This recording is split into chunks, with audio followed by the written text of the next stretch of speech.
Hey, Shalom, Israel Shalom, happy Sabbath.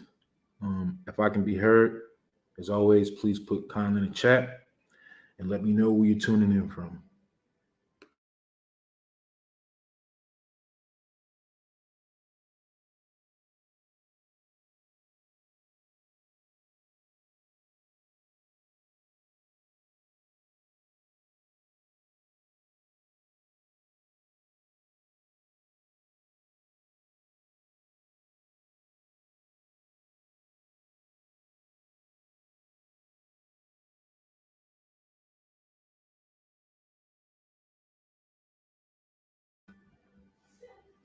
Sister Bethia, Shalom. Sister Wanna, Shalom. Cousin SDG, Shalom. How you doing, cuz?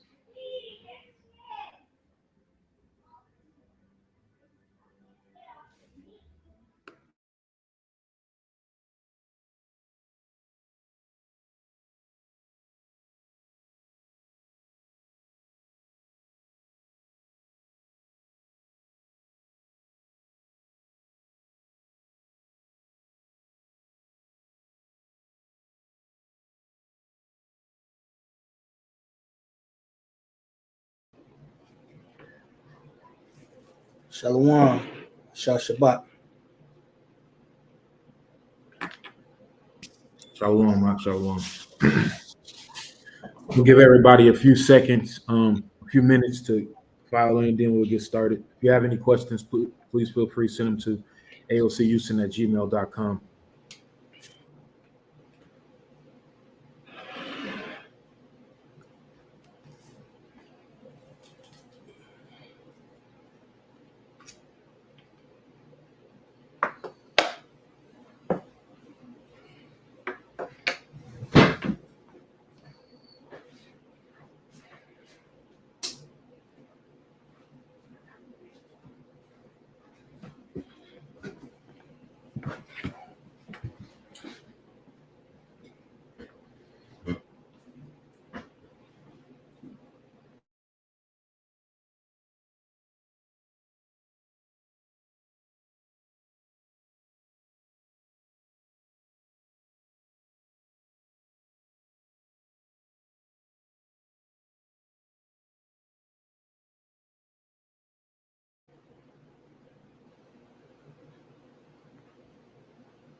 Baytown. Sister Kana, Shalom. Sister Bethia, Shalom. Wana, Shalom. Sharon, Shalom.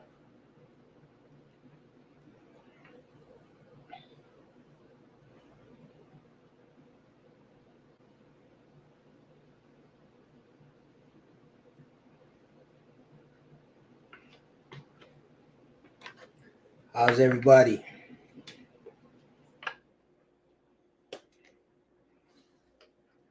Baka Judah, Shalom. Jacksonville. Shabbat.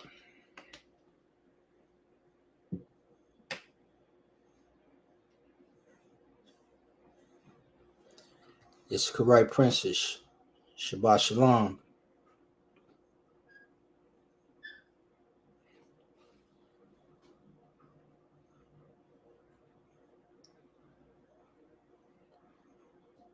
Iron Swallow, Shalom. Shah Shabbat. Khan, call Allah, all praise.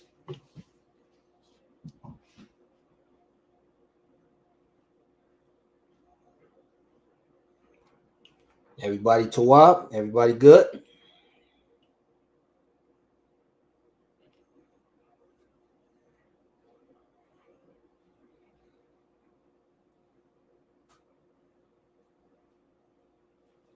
The water, I appreciate that.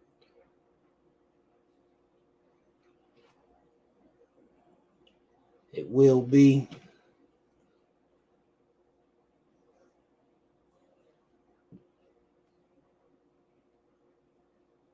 Absolutely. Cuz I'm gonna call you if not this evening, tomorrow.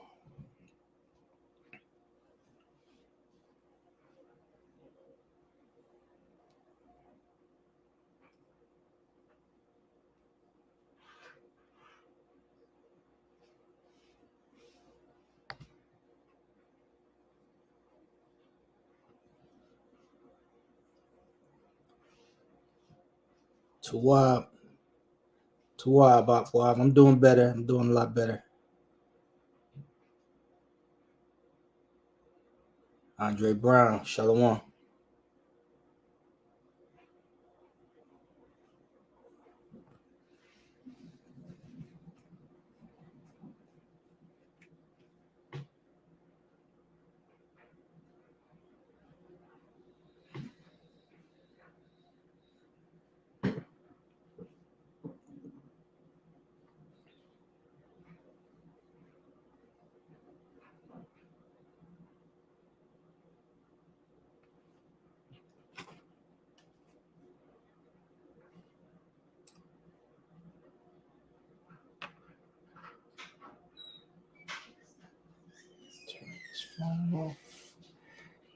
All right. Shalom again, everybody. Hope you all had a beautiful week. Hope you all made it to the Sabbath unscathed. Don't really have much of a topic planned. Did have a couple of questions that I was going to run through, and most high willing through the spirit, if brothers and sisters have questions, we can deal with those. If not, maybe a short day. The first question I had, not necessarily, well, I wouldn't necessarily call it a question. A brother asked me, he said, you find it. There's a statement a brother made.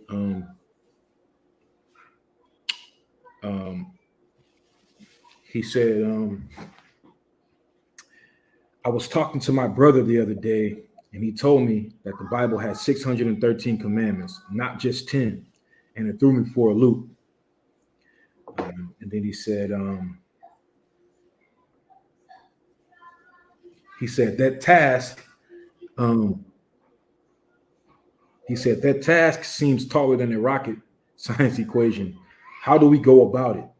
Just do as best we can with trying to keep all of them. And he said that his brother kind of deviated away from the scriptures because of that, right? And so just want to kind of touch on that really quick. So can you go to the book of Deuteronomy chapter 12? No, I think it's 10 verse 12. If I'm not mistaken. Deuteronomy chapter 10.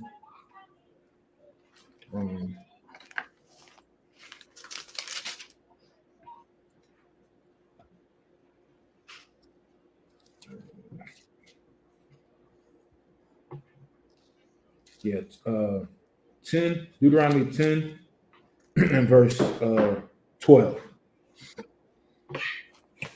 This is the book of Deuteronomy, chapter 10, verse 12. And now, Israel, what doth the Lord thy God require of thee, but to fear the Lord thy God, to walk in all his ways, and to love him, and to serve the Lord thy God with all thy heart and with all thy soul. Go ahead. To keep the commandments of the Lord and his statutes, which I command thee this day for thy good. Now jump to Deuteronomy chapter 4 and verse 5. Book of Deuteronomy chapter 4 and verse 5.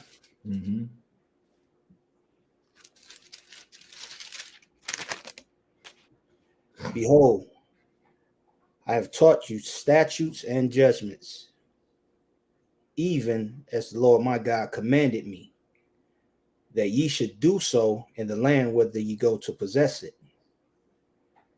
Keep therefore and do them, for this is your wisdom and your understanding in the sight of the nations, which shall hear all these statutes and say, surely this is a great nation. Salah, surely this great nation is a wise and understanding people. For what nation is there so great, who have the Most High so nigh unto them, as the Lord our God is in all things that we call upon him for. Mm-hmm. And what nation is there so great that have statutes and judgments so righteous as all this law, which I set before you this day? Right. So here's the thing, right? These commandments were given so that we could be a wise and understanding people, right? So we can understand the ways of the Heavenly Father, right? And so the commandment, speaking about how easy it is, right? Go to the book of John.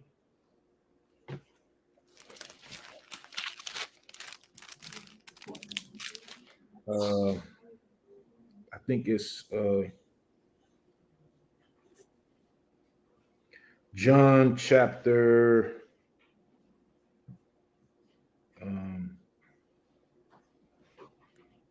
no, First John. I'm sorry, First John chapter 5. Go there for me, please.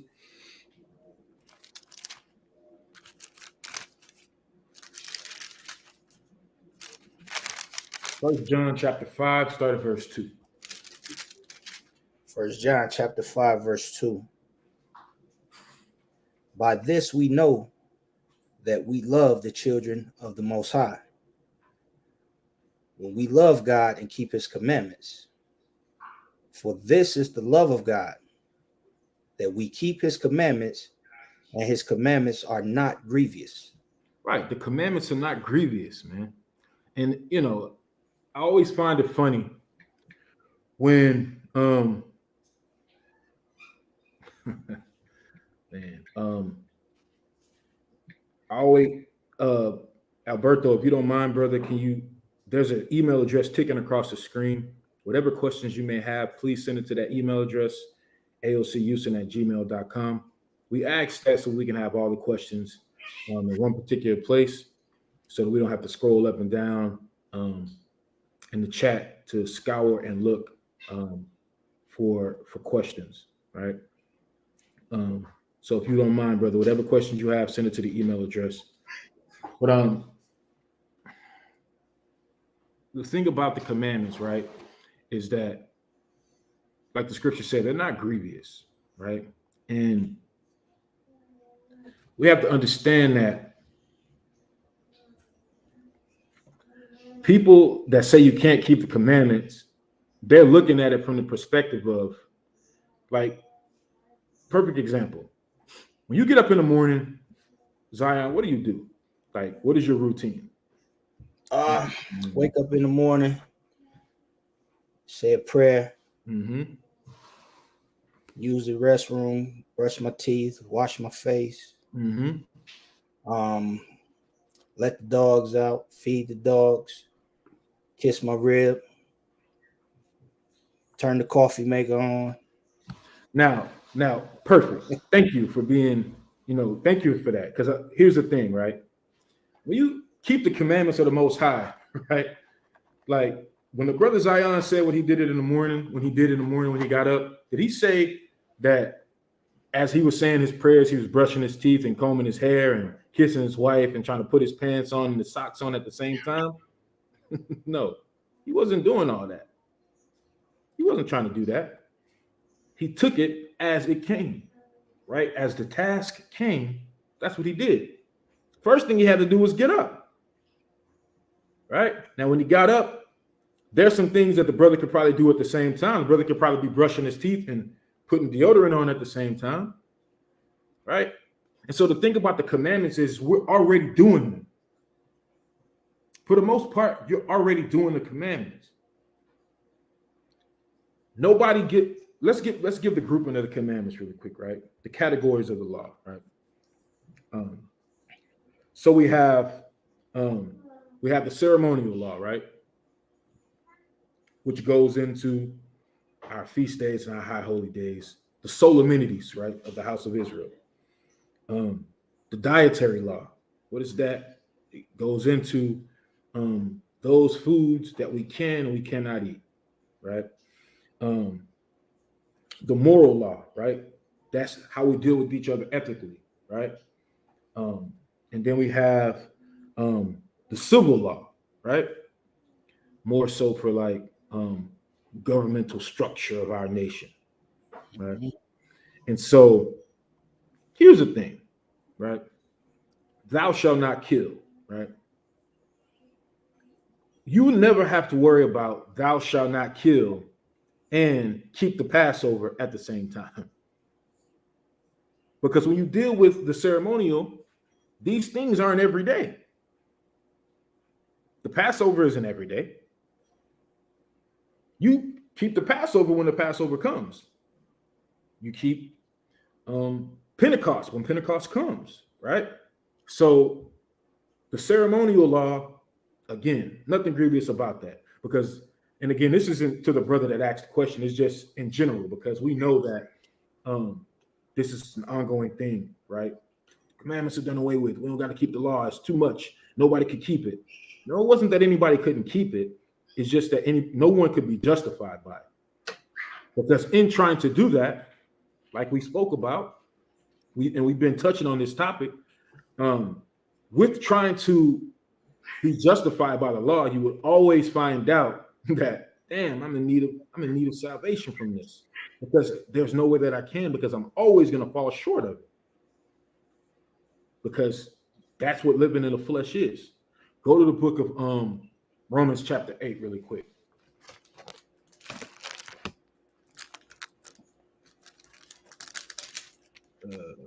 It may be in Romans 7. Let me get there. I'll see. No, it's in Romans. Yeah, it's Romans 8 and start at verse 5. Okay.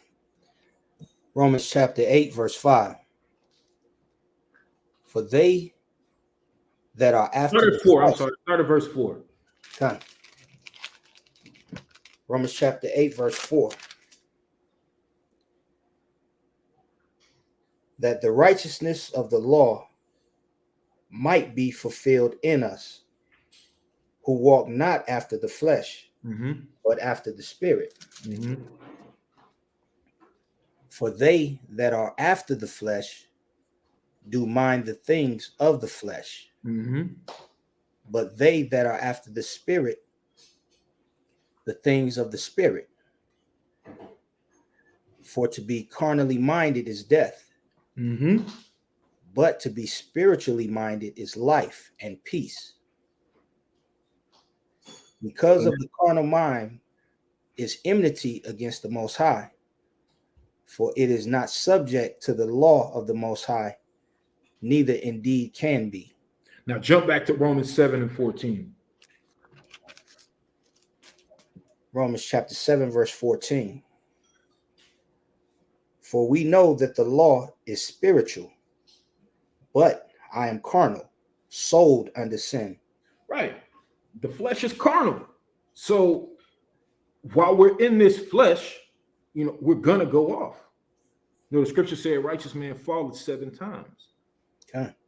Right. So that is the grievous part of the law. That's the yoke that was being spoken about in the book of Acts. Like, trying to bear a yoke that neither you nor your fathers could bear. That's why Yahushua said, my yoke is easy, my burden is light, roughly paraphrasing. I may have butchered it, but just paraphrasing, right? Because we trying to obtain righteousness in that manner, that wasn't what it's designed for, right? And again, we've touched on that in various classes. And so, like the brother, Pawar used to always tell me, Most High rest his soul. He used to always be like, man, we're already doing the commandments. We're already doing them. You don't have to worry about keeping 613 commandments at the same time. And we all deal with things that other people may not deal with, right? That's why it's so important that we do what? We reform our hearts, right? And that's not a New Testament concept. We see that even in the so-called Old Testament, right? We see that everywhere where it talks about reforming the inward man. Go to the book of 2nd Ezra, chapter 14 and verse 14. All right. 2nd Ezra, chapter 14.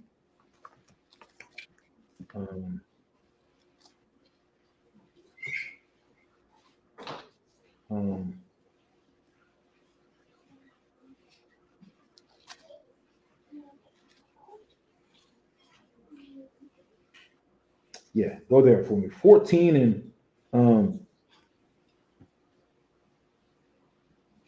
14. Okay. 2nd Ezra, chapter 14, verse 14. Let go from the mortal thoughts. Start from the top. Let go from what? Let go from the mortal thoughts. Mm-hmm. Cast away the burdens of man. Mm-hmm. Put off now the weak nature. Mm-hmm. And set aside the thoughts that are most heavy unto thee. Uh-huh. And haste thee to flee from these times. Right. So let go from the mortal thoughts. Cast away the burden of man. Put off now the weak nature. Right. What's the weak nature? The flesh. The flesh is the weak nature. Right. That's why it says, let go from the mortal thoughts, because we have to put on the immortal, right? Put the spirit, right? Where it says, I put on Christ, right? Stay in 2nd Ezra, right? It's another one. Yeah, 2nd Ezra chapter 14, jump to verse 34. 2nd Ezra chapter 14, verse 34. Mm-hmm. Therefore, if so be that ye will subdue your own understanding and reform your hearts. See that? Reform your hearts, right? Go ahead. Ye shall be kept alive, and after death ye shall obtain mercy. And after death, you shall obtain mercy. Now watch this. Go to 2nd Ezra chapter 2, right? 2nd Ezra chapter 2, and verse,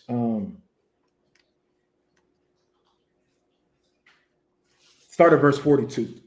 Just get, start there.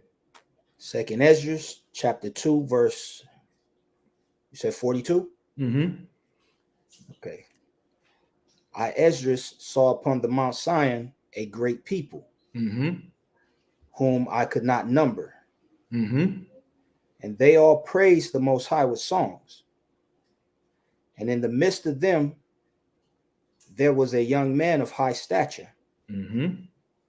taller than all the rest. Mm-hmm. And upon every one of their heads he set crowns, Mm-hmm. and was more exalted, which I marveled at greatly. Mm-hmm. So I asked the angel and said, Sir, what are these? He answered and said unto me, These be they that have put off the mortal clothing and put on the immortal, Mm-hmm. and have confessed the name of the Most High. Now are they crowned and receive palms. Then said I unto the angel, What young person is it that crowneth them and giveth them palms in their hands? So he answered and said unto me, It is the Son of the Most High, whom they have confessed in the world. Then began I greatly to commend them that stood so stiffly for the name of the Most High. Right. So they've put on the immortal, right? They've converted their soul. Go to the book of Psalms. Psalm chapter 19.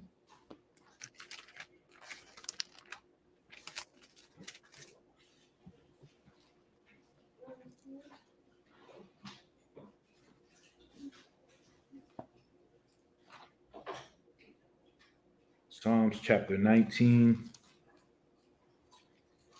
and verse 7. It's the book of Psalms chapter 19, verse 7. The law of the Lord is perfect, converting the soul. The testimony of the Lord is sure, making wise the simple. Right, making wise the simple, right? Go ahead. The statutes of the Lord are right, rejoice in the heart. Mm-hmm. The commandments of the Lord is pure, enlightening eyes. The Go fear of ahead. the Lord is clean, Mm-hmm. enduring forever. The judgments of the Lord are true and righteous altogether. Mm-hmm. More to be desired are they than gold, yea, than much fine gold. Sweeter also than honey and the honeycomb. Moreover, by them is thy servant warned, and in keeping of them there is great reward. Who can understand his error? Cleanse thou me from secret faults. Keep back thy servant also from presumptuous sins. Let them not have dominion over me. Then shall I be upright, and I shall be innocent from the great transgression. Let the words of my mouth and the meditation of my heart be acceptable in thy sight, O Lord, my strength and my redeemer. Right. So when you look at our forefathers and how they spoke about the commandments of the Most High, right? They spoke about them in such a beautiful way, right? And now you have us, right? Nowadays, and I say us because we all in this thing together, and we all dealing with um, infirmities and different things like that, right? Um, but that's okay because some of us are going to come out of this thing clean on the other side, right? And so we have such a disdain for the commandments of God, right? And it's like everything that comes from the Most High is spiritual, and so it's not anything that comes from Him that's a problem. It's the way the things are being used, right? And so, like we spoke about before, the commandments, man, they're there to show you where you're going wrong at, and that you're in need of someone to help you get back on track. Like we brought out before, like being a microscope and showing you a disease that you have. And so the great thing about the microscope is nothing else would have been able to show me this wretched disease that I had except for this microscope. So this microscope is a beautiful thing.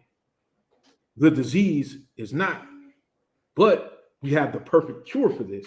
And so thank God that this microscope showed us this disease, and double and triple thanks to the Most High that He brought forth some antibiotics, being Yahweh Shai, that disease being our sin, and that microscope being the beautiful law that He gave us, right?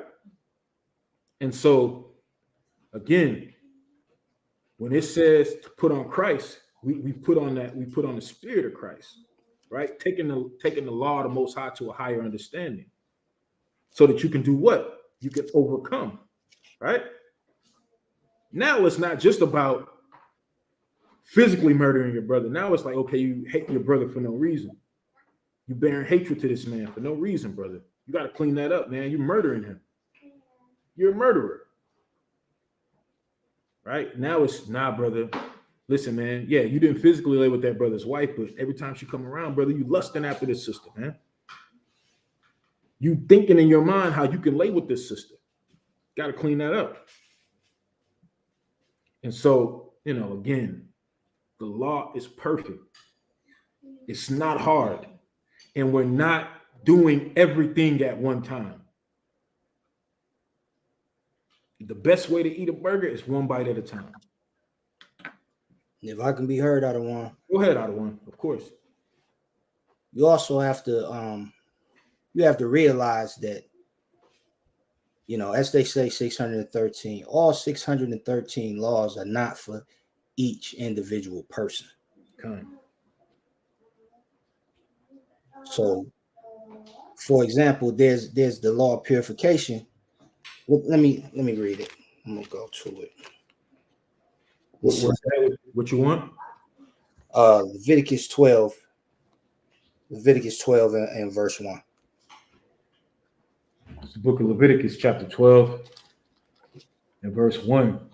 And the Lord spake unto Moses, saying, Speak unto the children of Israel, saying, If a woman hath conceived seed and born a man child, then she shall be unclean 7 days, according to the days of the separation for her infirmity shall she be unclean. So right here, this is specifically for a woman that is just giving birth to a son. So this has nothing to do with children. This has nothing to do with men. So this is a law and a statute that it wouldn't even apply to men. So you could subtract this off of the list for men. So this is a law that you don't have to keep. You don't even have to worry about. As you said earlier, the governmental structure, those are for the judges, the priesthood, who execute, the manner of the law and how to execute the statutes that was put onto the laws and how to punish or how to verify, what you have to do in order to become cleansed of this sin or cleansed of this transgression. So right now, we don't even have that at the moment. So if you say we can't keep all of the laws, that will be one that we can't keep. But my question to most people who say that we can't keep all the laws is, I would just ask, my question to them would be, which one?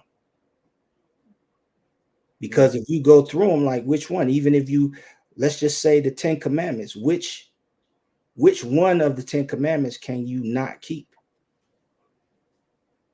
Okay. So it really makes no sense.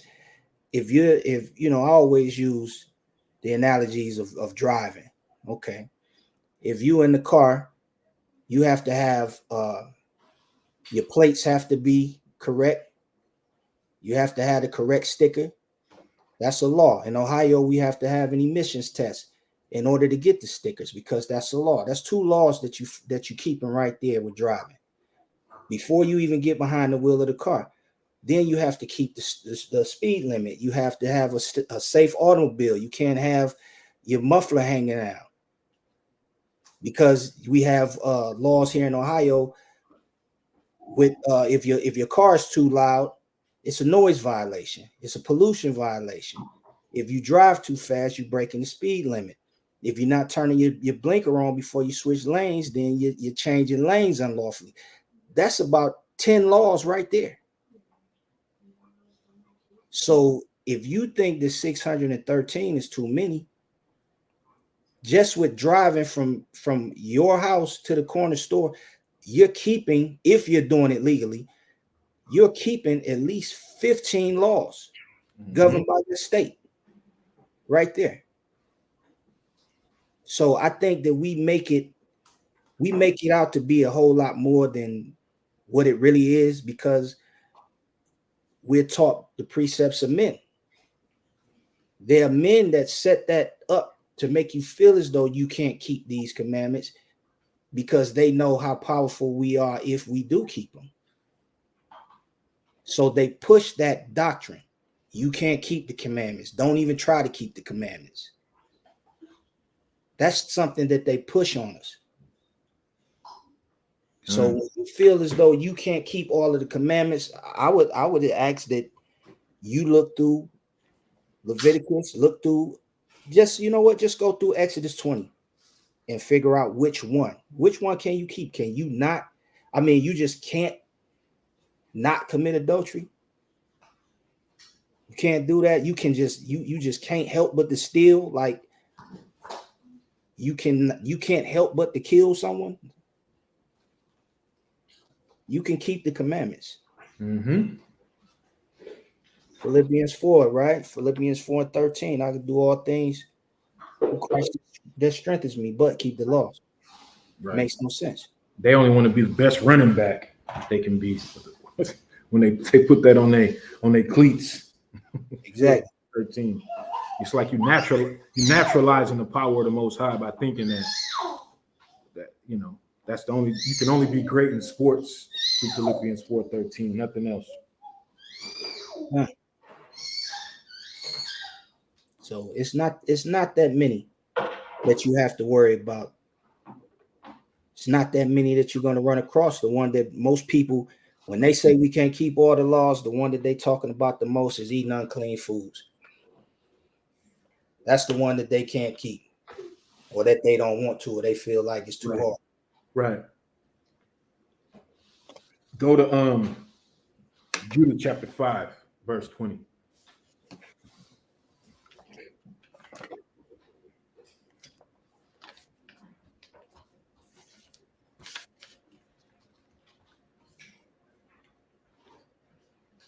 This is Judith.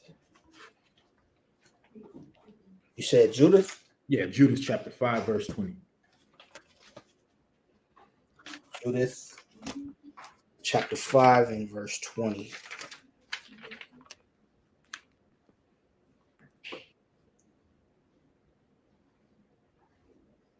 Now, therefore, my Lord and Governor, if there be any error in this people, and they sin against their God. How do we sin against the Most High? We know that sin is a transgression of the law. Now, we know there are instances in the scriptures where, things that were just not pleasing unto the Most High were deemed as sin. But for the most part, sin is a transgression of the law, right? Go ahead. Now, therefore, my Lord and Governor, if there be any error in this people and they sin against their God, let us consider that this shall be their ruin. And let us go up, and we shall overcome them. But if there be no iniquity in their nation, let my Lord now pass by, lest their God defend them. You see that? Because here's the thing, right? Here's the thing. This is going to be my last bit, right? Last scripture on this before we get to the next question, right? Let's go to the book of Deuteronomy. Deuteronomy chapter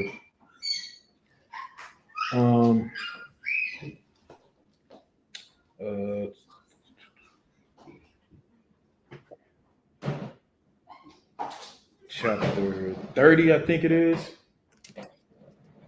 Yeah, Deuteronomy chapter 30.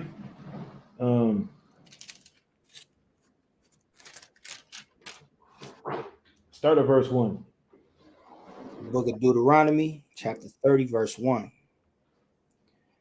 And it shall come to pass, when all these things are come upon thee, the blessing and the curse which I have set before thee, and thou shalt call them to mind among all the nations, whether the Lord thy God have driven thee, and shalt return unto the Lord thy God, and shalt obey his voice according to all that I command thee this day, thou and thy children, with all thine heart and with all thy soul, that then the Lord thy God will turn thy captivity and have compassion upon thee, and will return and gather thee from all the nations whither the Lord thy God have scattered thee.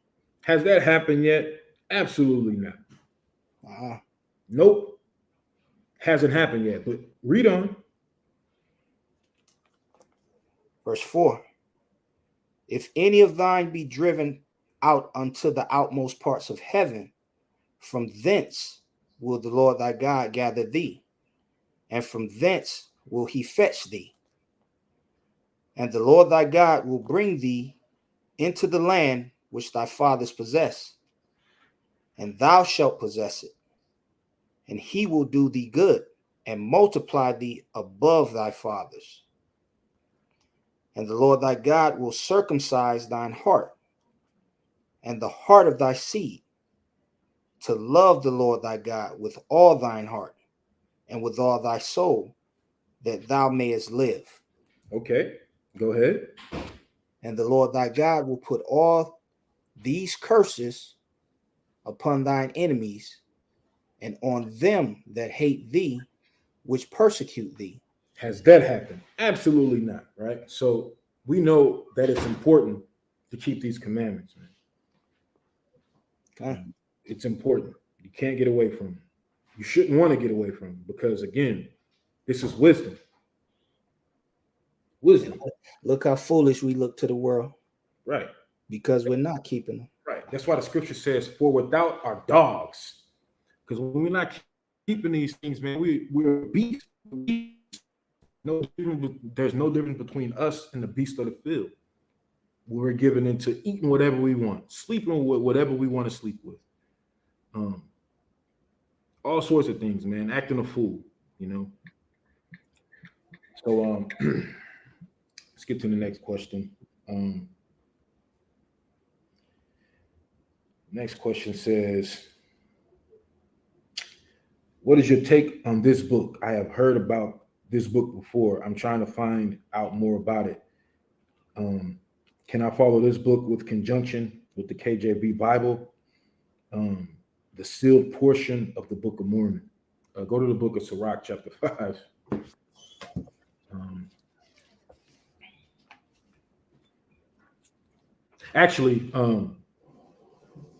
Go to 2nd Ezra really quick before we go there. 2nd Ezra chapter 13, I believe it is. 2nd Ezra chapter 13 and what is it, 14? No, I'm sorry, 2nd Ezra chapter 14. And you can start at verse 42. 2nd Ezra chapter 14, verse 42. The highest gave understanding unto the 5 men, and they wrote the wonderful visions of the night that were told, which they knew not. And they set 40 days, and they wrote in the day, and at night they ate bread. As for me, I spake in the day, and I held not my tongue by night. In 40 days they wrote 204 books. And it came to pass, when the 40 days were fulfilled, that the highest spake, saying, the first that thou hast written, publish openly, that the worthy and unworthy may read it. But the 70 last, that thou mayest deliver them only to such as be wise among the people. Mm-hmm. For in them is the spring of understanding, the fountain of wisdom, and the stream of knowledge. And I did so. Right. So with that, there's always questions about other books, right? And when it comes to that, I don't know. I've never read it. But as I grow in the faith and as I seek, wisdom, knowledge, and understanding myself and learning, I always learn that I don't know. Like the more you learn, the more you don't know. So old me would have, laughed brothers and sisters like that to scorn. But now I just kind of, hey man, the Lord is going to show us everything in time. And if someone sees something that I don't see, if it's off, I pray that they leave it alone. And if it's not, I pray that the Lord gives me understanding, so maybe it's something that brothers will look into just to see what it's talking about, to be able to give a more informed opinion of it. But at this time, I don't have one because I've never looked at it. But, we do know that this man is a devil, and so much of our stuff has been hidden, or what they say lost, right? Um, those are air quotes. I ain't throwing up no Illuminati symbols. Somebody get that part of the video, break it down. Next thing you know, they'd be trying to say I'm, throwing up demonic symbols. But I don't know. I've never read it. I do know that it's a lot of things that we may feel like, there's a lot of things, man. It's a lot of stuff. This man is a crafty devil and a deceiver. He's done so many things. He's whitewashed. Look at the so-called New Testament. He's tried his best to bring forth Greek mythology into that. It's so much, but again, I don't know, man. I truly don't. Go to the book of Sirach, chapter 5.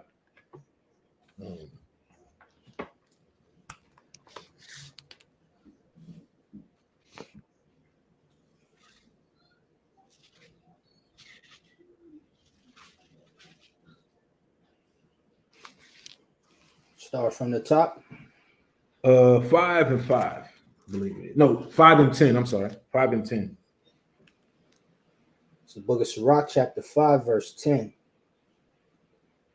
Be steadfast in thy understanding, and let thy word be the same. Be swift to hear, and let thy life be sincere, and with patience give answer. Mm-hmm. If thou haste understanding, answer thy neighbor. If not, lay thy hand upon thy mouth. It means to be quiet, man. So it's like, when it comes to a matter like that, I'm gonna tell you, man, I've heard stranger things in this faith, man. There's a bunch of things that brothers talk about that sometimes is very bewildering, but at the same time, to a lot of people, us being the Israelites, it's very bewildering. Like it's something that they just look at like, what the hell are you talking about? Those people? So when it comes to that, man, like I said, it's so much out there, so much. And again, I've never read that book. Go to the book of John 21 really quick. John chapter 21 and verse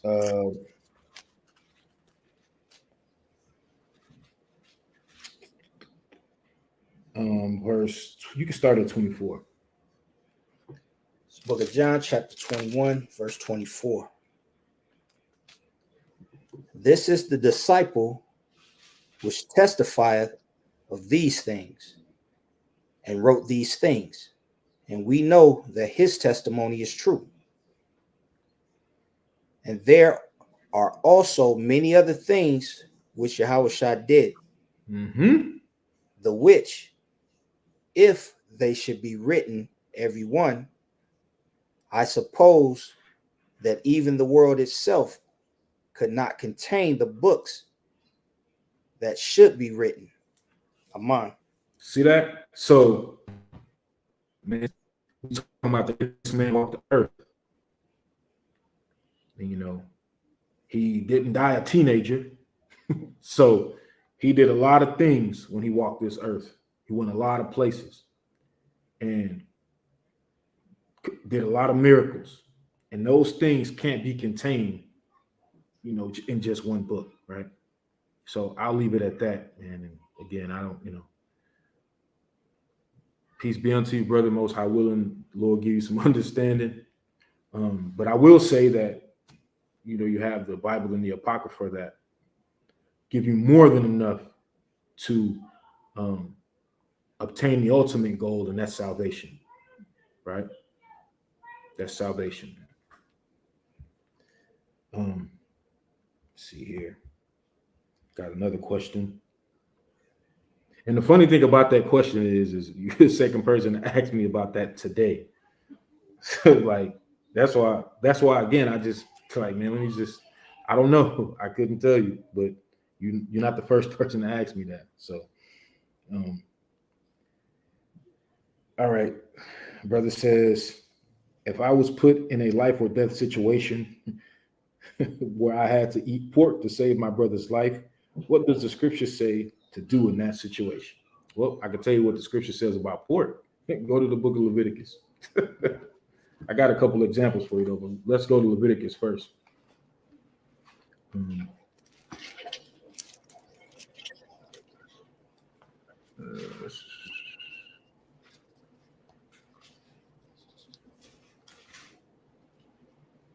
Start at 7.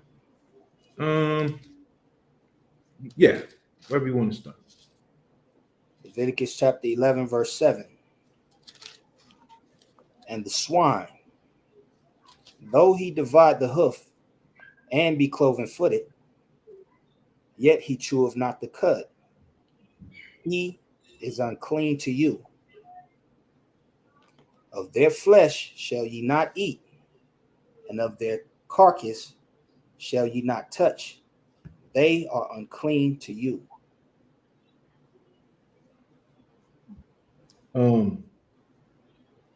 There's another one too. It calls it an abomination. Let's get that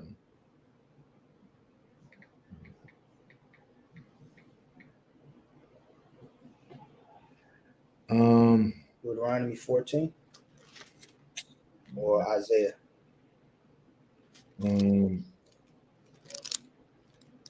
Let's go to Deuteronomy 14.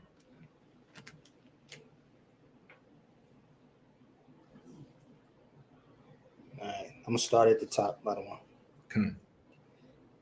Deuteronomy chapter 14, verse 1.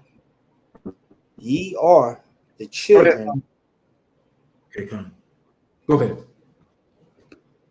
Verse 1. Ye are the children of the Lord your God. Ye shall not cut yourselves, nor make any baldness between your eyes for the dead.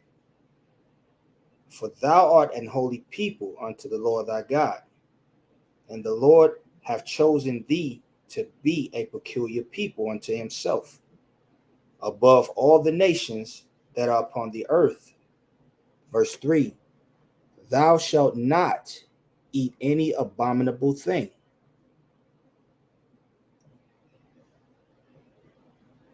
You want me to drop down or keep reading?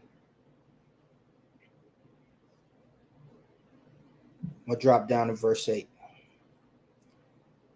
And the I'm sorry, yeah, I was on mute. Go ahead and drop down now. Okay, verse 8. And the swine, because it divided the hoof, yet cheweth not the cud, it is unclean unto you. Ye shall not eat of their flesh, nor touch their dead carcass. Go ahead. These ye shall eat of all that are in the waters. All that have fins and scales shall ye eat. And whatsoever have not fins and scale ye may not eat. It is unclean unto you. Right. There's one also where it talks about, it's escaping me right now, but it talks about like if you cooked like with pork and you have to break your pots and pans down and all that, right? I'll get it in a second. It'll come back to me. But now let's go to the book of Second Maccabees. Right. Go to Second Maccabees.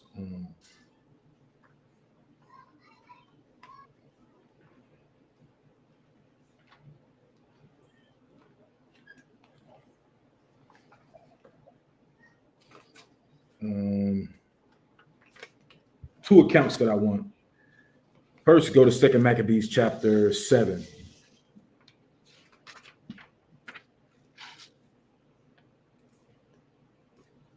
Start at verse 1. Second Maccabees chapter 7, verse 1. It came to pass also that 7 brethren with their mother were taken and compelled by the king against the law to taste swine's flesh, and were tormented with scourges and whips. But one of them that spake first said thus, What wouldest thou ask or learn of us? We are ready to die rather than to transgress the laws of our fathers. Hold on one second. of relation 1105.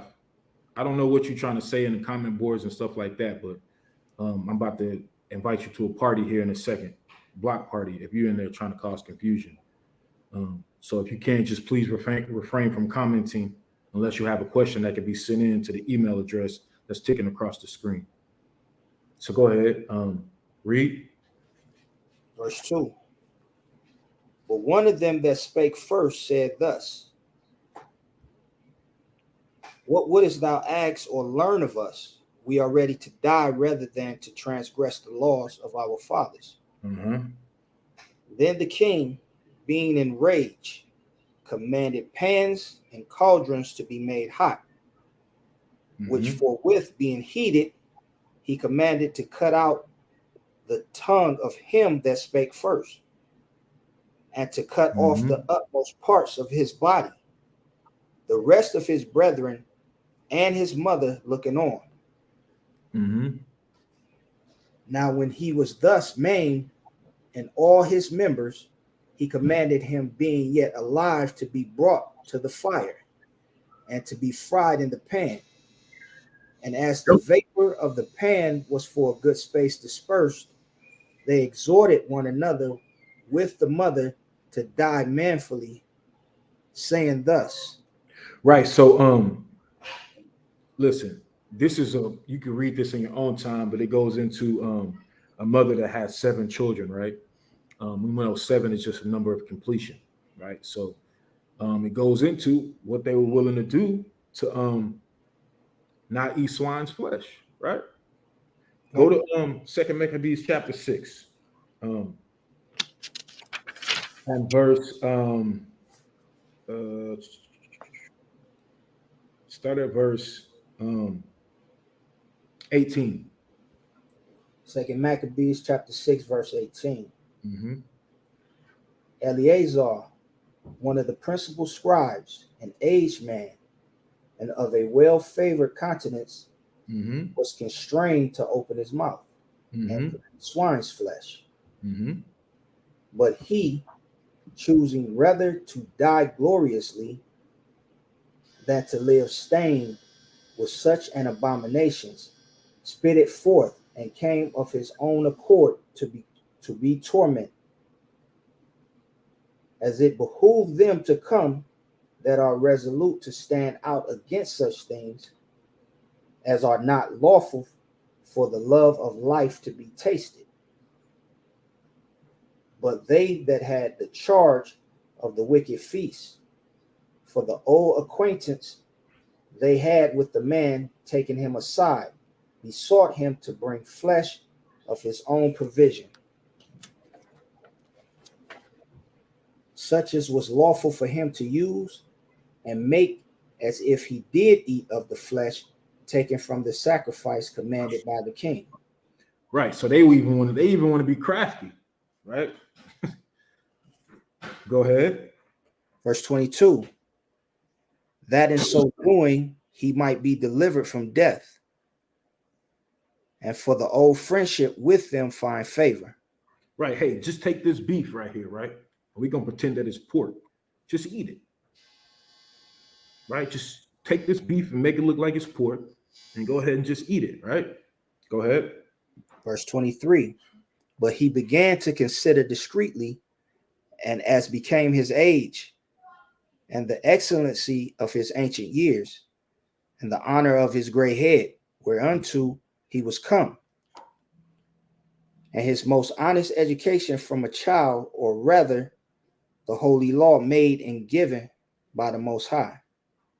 Therefore he answered accordingly, and willed them straightways to send him to the grave.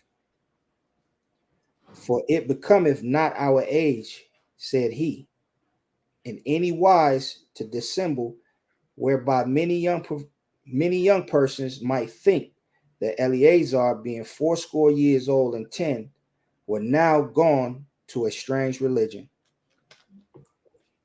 See that? They gonna think, man, this elder that was going in, man, he's a great elder, great reputation. Now he's off into a strange religion. Because he understood that it's not just about him. Ain't just about him. Because think about your brother, right?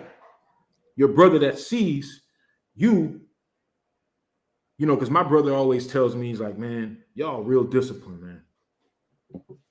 He's like, I admire that discipline, right? And it is our hope and my hope that brothers and sisters see our discipline in that example, and that they see Yahushua in us enough to say, you know what? That is the right way. That's the right way. I need to follow that example because they're following a great example. Let me follow that example, right? So you are about to be put to death, and they say your brother's about to be put to death, and they say, go ahead and eat this swine's flesh, and we'll keep him alive, right? So what is that going to look like? Because my brother would be like, hey, man, I know you disciplined. That ain't happening. My little brother not going to do that. So you might as well pick a plot for me and start. My brother he's not in the faith. He don't keep the commandments, but he will say, nah, my brother ain't doing that. So you might as well go out there and pick a plot for me and start digging. And he would look at me very, very weird if I did. Like, what?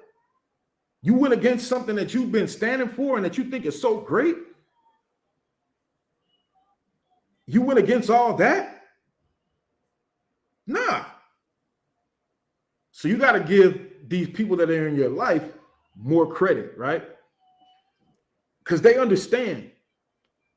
They understand this walk that you're in, right? And so the book of Maccabees is the perfect book when it comes to something like that, because we see all sorts of transgressions like that taking place, people dying over those type of things, right? Because do you know what the abomination that makes desolate is? It's pork. That's what it is. That's what they were doing in the temple. They sacrificed swine's flesh. That's what it is. And so I'm going to hit you off with something heavier, right? Go to the book of 1 Peter, I believe it is, right?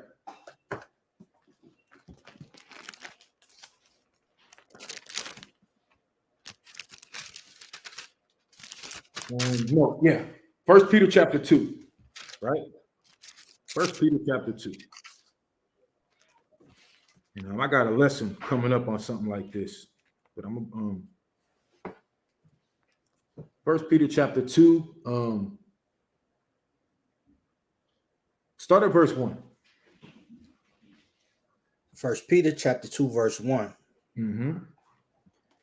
Wherefore, laying aside all malice and all guile and hypocrisies and envies and all evil speakings, as newborn babes, desire the sincere milk of the word, that ye may grow thereby.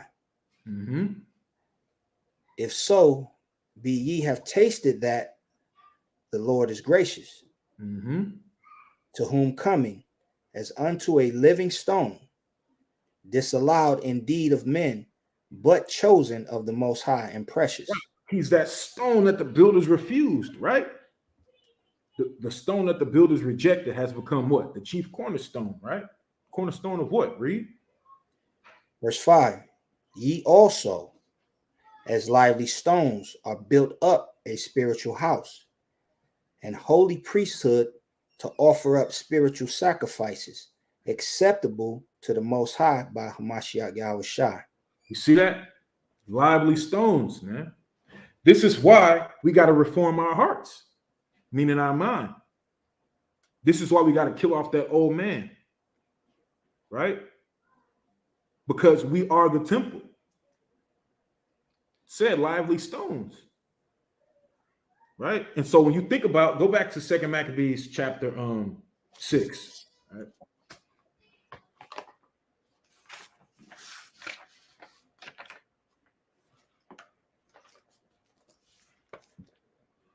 Hey, sister, that's all praises unto the Most High. The sister said, I set alarms to read weekly on the Sabbath. Once I read no pig, I don't buy it anymore. And that way I will not eat it. I have also learned to read ingredients thoroughly.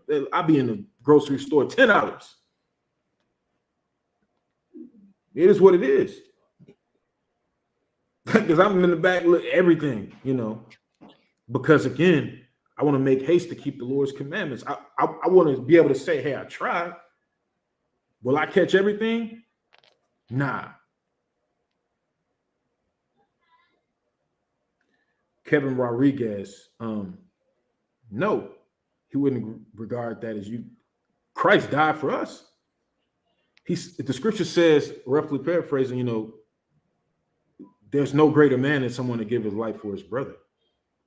Greater love have no man than to give his life for his brother. So no, it's not disregarding your temple. Because guess what? In these last days, some of us are going to give our lives for our brothers. Some of us are going to be martyrs, man. Some of us won't, but some of us will. 2 Maccabees chapter 6, start at verse 1. 2 Maccabees 6:1.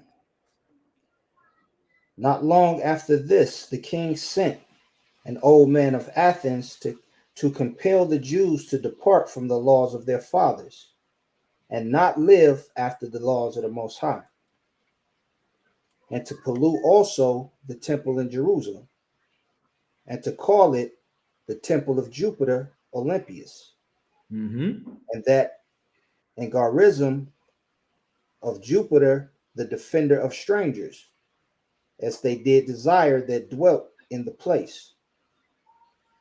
The coming in of this mischief was sore and grievous to the people, for the temple was filled with riot and reveling by the Gentiles, who dallied with harlots and had to do with women within the circuit of the holy places, and besides that brought in things that were not lawful. The altar also was filled with profane things, which the law forbiddeth. Right. Profane things, which the law forbiddeth, right? What is it dealing with? Go to 1 Maccabees chapter 1 and verse 47. 1 Maccabees chapter 1, verse 47.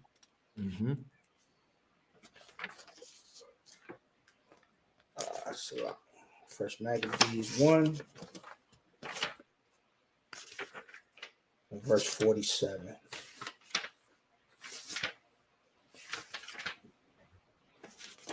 Jeez. Verse 47. Start at verse 46. And polluted the sanctuary and holy people, set up altars and groves and chapels of idols, and sacrifice swine's flesh and unclean beasts. Sacrifice swine's flesh, right? Now go back to Leviticus chapter 11. Leviticus chapter 11 and start at verse maybe 32, maybe. Let's see.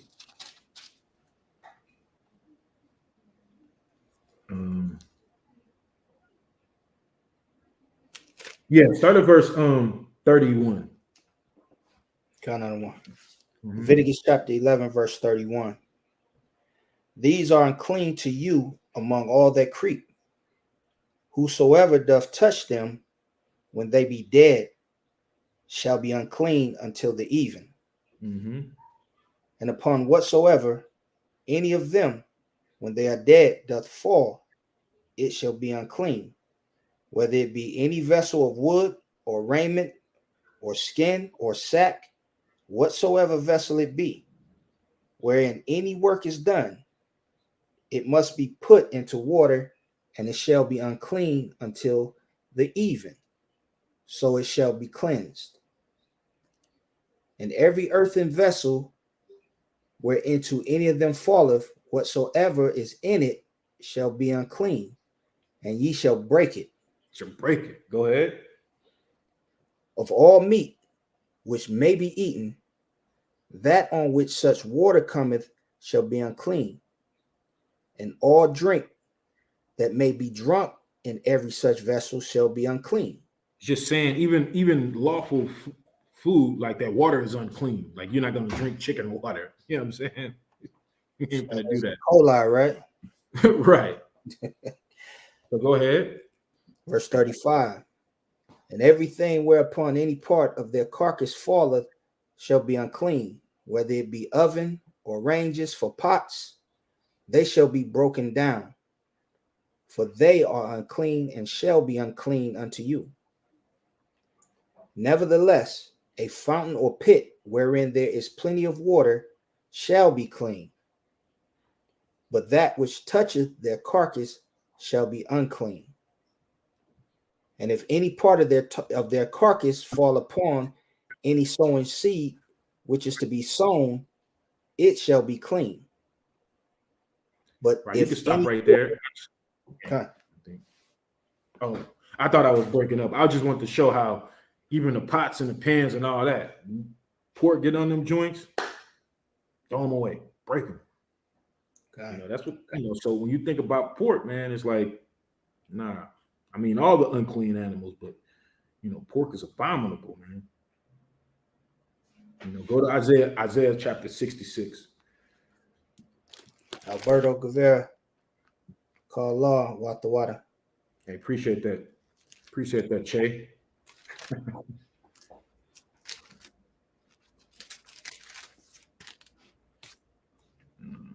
Yeah, Isaiah 66. Start at verse 15. Con. Isaiah 66, verse 15. It's a lot. You know what a lot of people try to say? They try to say that eating pork is not a salvation issue.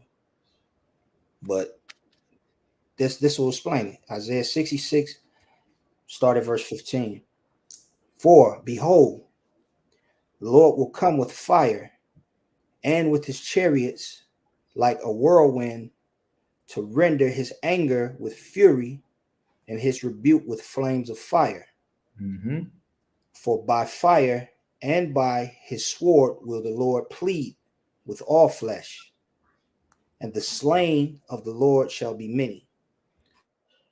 They that sanctify themselves and purify themselves in the gardens behind one tree in the midst, eating swine's flesh and the abomination, and the mouse shall be consumed together, saith the Lord.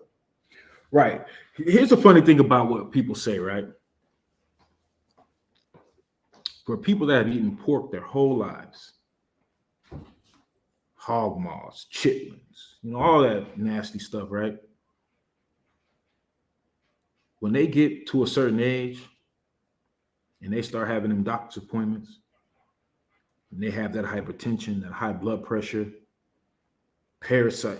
When they have all that stuff, I wonder if we can ask someone, is that a salvational issue for you? Thank you. Because our people be in a lot of pain, headaches, can barely walk, diabetes like crazy, just all sorts of madness that comes from partaking in that type of animal their whole life. Right. Certain type of cancer, all that stuff, man. Gout. Right. So, if you getting those type of ailments just from the simple fact of eating that type of animal, what you think the Lord gonna say? Because the scripture shows us that, right?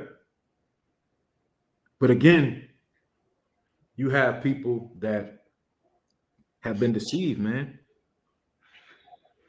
Go to the book of Job. Go to Job.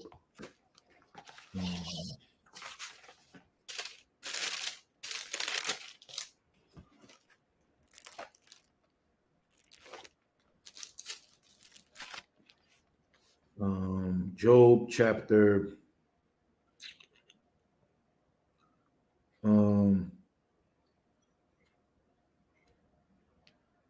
12. Job chapter 12. Job chapter 12 and verse 16. Job chapter 12, verse 16. With him is strength and wisdom, and deceived, start over. Job chapter 12, verse 16. With him is strength and wisdom. The deceived and the deceiver are his. See that? The deceived and the deceiver are his. Because there are a lot of people that deceive our people against what's written in the scriptures, man. Simple. So, most high willing, brother, you're never in a situation where somebody gonna put your brother to death if you don't eat pork. But hey, man, look at your examples. And this also goes back to what you brought out earlier in Judith, right? Say if there's no error in us, then the Lord gonna fight for us. Mm-hmm. So all of these dishes that our people eat, which we choose to call soul food, is actually slave food. This was the slops that they were giving our forefathers and mothers during this chattel slavery. That's what they were giving us. They were giving us the hog mugs and the chitlins and the, and the pig feet and the pig ears and all these detestable things. They were giving those things to us, for one, because it was just scraps, just enough to keep us alive. But more importantly than anything, they know that this is abomination. There's no new thing under the sun. They know who we are. So at that point, if they keep us in sin, the Most High is not going to be with us. That's why we have to change our hearts. We have to change our minds and understand that the Lord said, don't eat these things. If we're his temple, we have to cleanse the temple. We cannot eat abominable food. Like the brother said, sometimes you may have a hiccup someplace. But once you realize that, then you just don't eat it or drink it anymore. I found out that I was having a couple beers with some brothers and drinking Great Lakes beers. And then something just clicked in my head, like, wait a minute, let me look this up. And I found out that there was meat inside of the beer. It didn't say what specifically it was, but that alone was enough to tell me I'm not drinking this. Mm-hmm. So did I drink something that was abominable? I can't say for sure, but I wouldn't doubt it, because Esau put pork in everything. Everything. Mm-hmm. This pork inside of bullets. Your bristles in your brush. Pig hair. Boar bristles. So we may not escape everything, but we just have to be conscious of the decisions that we make. Mm-hmm. Yep.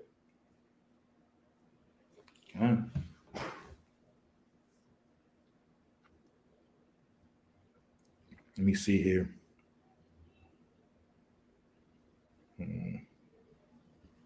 Don't have any more questions in the email address.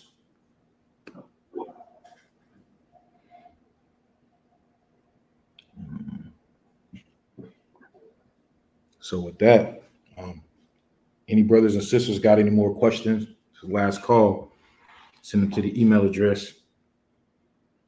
Give you a couple minutes to do so. If not, we're gonna shut down shop for today. And most high willing, we'll speak with brothers and sisters next Sabbath if there are no more questions. Okay, kind of sister said she sent one. Give me 1 second, brother. Kind of wonder. Yeah, exactly. You know what? Some wine has shellfish, but also they strain wine through pigskin. A lot of them. And it's so crazy. My mother, she's from Alabama. She makes everything, like ice cream, wine. Anything she can make it, because that's where she comes from, and that's what they used to do. They used to strain the wines through the pigskin.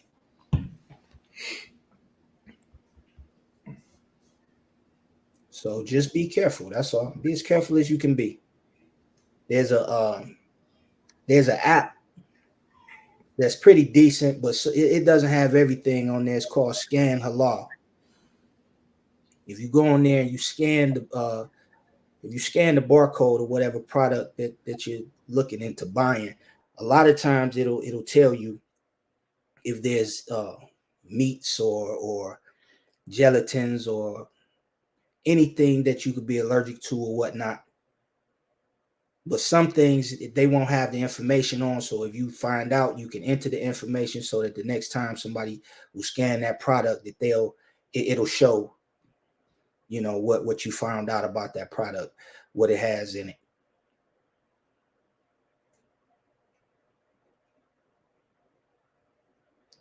So, like, as far as wines and alcoholic beverages, beers, a lot of beers have catfish and stuff like that inside of it. You're on mute. I don't want. No, I was speaking to my rib. I was just saying one of the questions that the brother asked me, me and another brother was speaking about that this morning. One of the questions just got the email address. I be so in awe of the Most High. Like the question about the Book of Mormon. Another brother I know asked me about that this morning, and I just, no such thing as a coincidence, man. No. So can you go to the Book of Malachi for me, brother? Malachi chapter 3. Malachi chapter 3.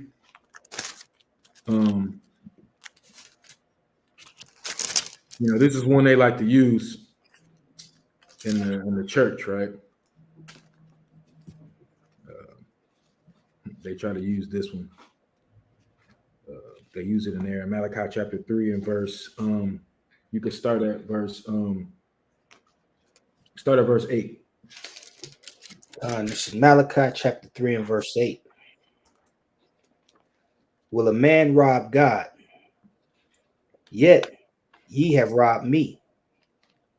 But ye say, wherein have we robbed thee? In tithes and offerings. Right. Where have we robbed the Most High? In tithes and offerings, right? Go ahead. Verse 9.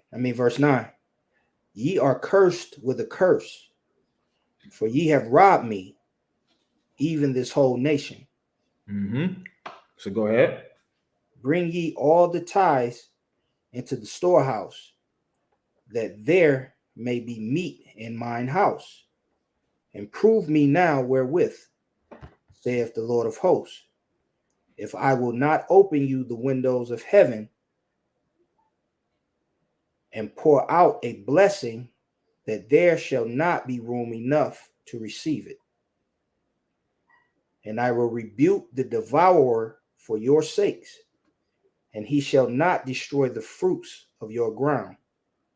Neither shall your vine cast her fruit before the time in the field, saith the Lord of hosts. Real quick, hey, Vodka, I did get that question, brother, and I ain't even gonna lie to you. I was like, I said, why is this brother using all these expensive words? If you could resend it, brother, and just break it down in layman's term, are you speaking of full versus new? You know what I'm saying? Because I was just like, man, what is this brother doing? Is this a science class?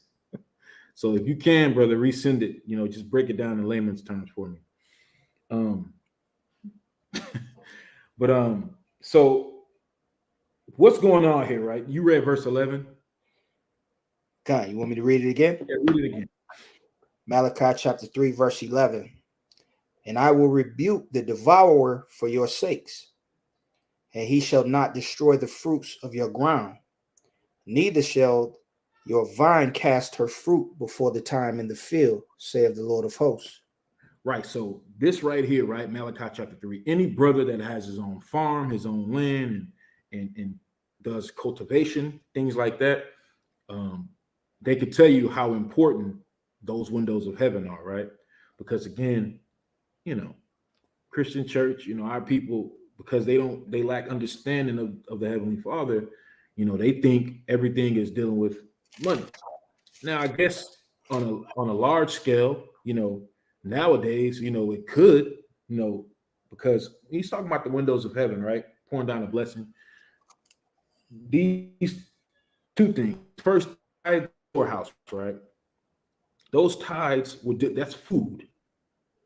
Now we understand that it can also be money because it tells us when we're tithing that if the place be too far, sell all that, spending on money, bind it up in your hand, spending on whatever your heart lusteth after, just don't forsake the Levites, right? But at the heart of what tithing was, it was dealing with what? Let's go to Deuteronomy chapter 12.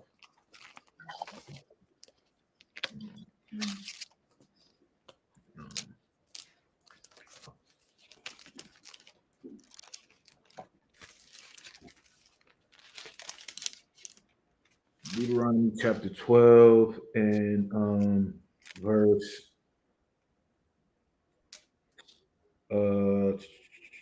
verse 17. No. I'm sorry, not 17. I want you to start at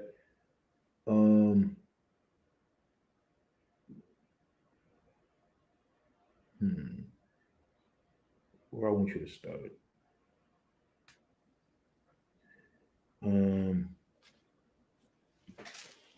11. You can start there. Maybe not. Yeah, you can start there. It's another one I want to. I'm gonna get it. You can start there though. This is Deuteronomy chapter 12, verse 11. Then there shall be a place which the Lord your God shall choose to cause his name to dwell there. Thither shall ye bring all that I command you, your burnt offerings and your sacrifices, your tithes and the heave offering of your hand, and all your choice vows which ye vow unto the Lord. And ye shall rejoice before the Lord your God, ye and your sons and your daughters and your men servants and your maid servants and the Levite that is within your gates, for as much as he have no part nor inheritance with you. Hey, real quick, go to Deuteronomy chapter 14. This is where I wanted that. Start at verse 22. Deuteronomy 14 and 22. Deuteronomy chapter 14, verse 22. Thou shalt truly tithe all the increase of thy seed, that the field bringeth forth year by year. You see that? Increase of thy field, that the increase of, read it again, I'm sorry. Deuteronomy 14, verse 22. Thou shalt truly tithe all the increase of thy seed, that the field bringeth forth year by year. Right, all the increase of thy seed that the field bringeth forth. What comes from the field? Your corn, carrots, all of your vegetable, your vegetation, your fruit. You may have an apple tree, an orange tree. That comes from the ground, right? Go ahead. Verse 23. And thou shalt eat before the Lord thy God in the place which he shall choose to place his name there. Mm-hmm. The tithe of thy corn, of thy wine, and of thine oil, and the firstlings of thy herds and of thy flocks. You see that? The first, you know what that is? You know what that is that you're bringing unto the Most High? That's called your first fruits. You bring that to the Heavenly Father, right? Go ahead, read. That thou mayest learn to fear the Lord thy God always. And if the way be too long for thee, so that thou art not able to carry it, or if the place be too far from thee, which the Lord thy God shall choose to set his name there, when the Lord thy God have blessed thee, then shalt thou turn it into money, and bind up the money in thine hand, and shall go unto the place which the Lord thy God shall choose. Mm-hmm.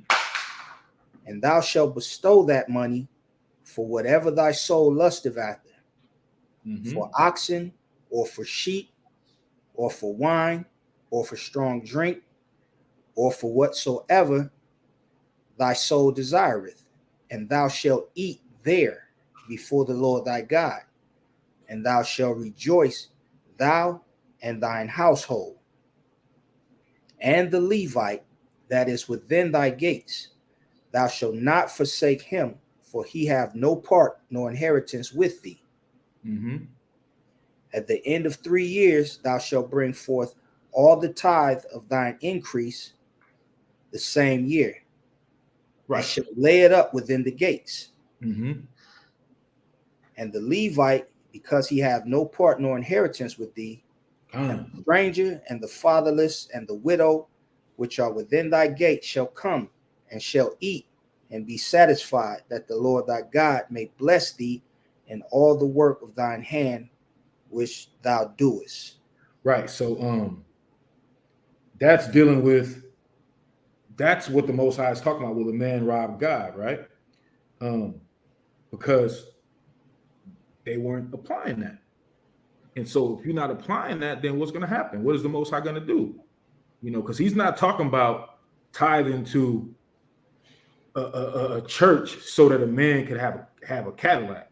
Nah, brother, you want a Cadillac, you work your ass off to get your own Cadillac. That don't need to come from the church, brother. You know what I'm saying? That don't need to. But here's the crazy thing about that. I wouldn't be mad if there was a pastor that didn't have a car and the church put forth money to help him get one. I wouldn't be mad at anything like that. But the way they doing it, man, you gotta, watch Greenleaf. Watch the show Greenleaf, man. You can see how these pastors wax fat, man, with money from the church, There's one, I forget where it is, man, where Paul speaks about when he comes, have the stuff from the storehouse ready. I don't have it. It's in the back of my mind. I'll get it. Let's just keep going. But Paul speaks about that. He doesn't want to have to wait or tarry when it comes to I forget. I just read it the other day, but we'll get it in a second. But now we have to deal with what it means, the windows of heaven, right? Which is going to help me in my next question brother has about, days in the month and the new moon and stuff like that, right? So go to the book of Genesis chapter 7.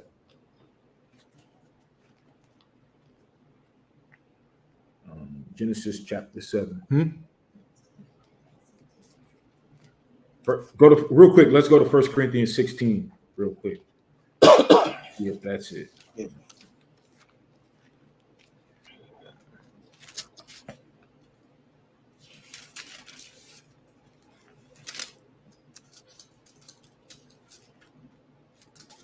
First Corinthians 16. Yeah, start at verse 1. 1 Corinthians chapter 16, verse 1. Mm-hmm. Now concerning the collection for the saints, Mm-hmm. I have given order to the churches of Galatia, even so do ye. Mm-hmm. This is one of them. Go ahead. Upon the first day of the week, let every one of you lay by him in store, as the Most High has prospered him, that there be no gathering when I come. And when I come, whomsoever ye shall approve by your letters, them will I send to bring your liberality into Jerusalem. Right, because it's a famine going on in Jerusalem, and Paul is getting collections from the various churches in Asia Minor, right? And so when he says, upon the first day of the week, let every one of you lay by him in store, as the Most High hath prospered him, that there be no gatherings when I come. Because he's hey, listen, when I get there, man, have everything that you're gonna give, all the basically your tithes, your offerings that we got to give to the brethren, and whoever you're gonna set to go with me, have all that in order, right? And there's another example that again, it's in the back of my mind. I don't remember it, but again, that tithing, that storehouse will a man rob God. He wants food in his house. That's what it's talking about. Food. Right? And we should all be like that when we have a congregation. There needs to be food in the house. You know, we come together for these high holy days and things like that. We should have food. Right? And then in the book of Malachi, you have to know that primarily the Most High is speaking to the priest. So if a pastor is using that scripture, will a man rob God? The Most High is talking to the priest, saying that the priests were robbing the people. Because when you keep reading Malachi, the Most High gets on the priest for, their sacrifices they're giving unto him. Sacrificing lame and maimed animals unto him. All right. So, windows of heaven. Let's deal with that real quick from Malachi. What the windows of heaven is dealing with, because Christians they're gonna sing their little song. About they think the windows of heaven, the Most High gonna send forth $1 million, right? So let's go to Genesis chapter 7.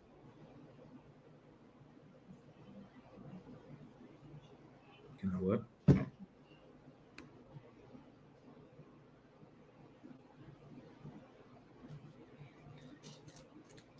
You want me to start? I don't want. Huh? Well, you want me to start at the top? Oh yeah. Okay. Genesis chapter 7, and we're gonna start at verse 11. Genesis chapter 7, verse 11.